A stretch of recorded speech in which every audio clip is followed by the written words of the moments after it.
Hello friends, ఈరోజైతే నేను మా పిల్లలకి మెంతికూర పప్పన్నం అయితే చేస్తున్నానండి. ఒక్కసారి కూడా నేను చేయలేదండి. వాళ్ళకెప్పుడు పెట్టలేదు. తింటారో తినరో ఏమో అనుకుని మరీ చేస్తున్నాను. కానీ చాలా బాగా తిన్నారండి.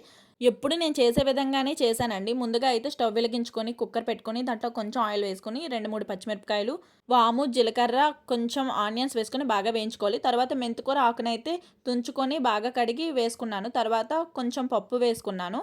ఇవన్నీ బాగా కలుపుకొని కొంచెం సేపు అయ్యాక వాళ్ళు ఎంతైతే తింటారో అన్ని బియ్యం వేసుకొని ఒక 5 విజిల్లు వచ్చినంత వరకు ఉడికించుకోవాలండి. అంతే అండి. మెంతికూర పప్పన్నం అయితే రెడీ అయిపోయింది. చాలా అంటే చాలా బాగుందండి. మా పిల్లలు చాలా ఇష్టంగా తిన్నారండి. అసలు నేను ఇప్పటి వరకు ఎప్పుడు వండలేదండి, ఫస్ట్ టైం. అయినా బాగా తిన్నారు. చాలా మంచిది కూడా అండి హెల్త్‌కి కూడా.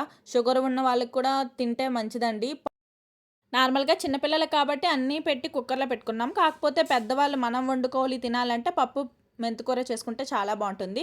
మీ పిల్లలకు కూడా ఇలా ట్రై చేసి చూడండి ఫ్రెండ్స్. చాలా బావుంది. నెక్స్ట్ వీడియోలో కలుద్దాం. బాయ్.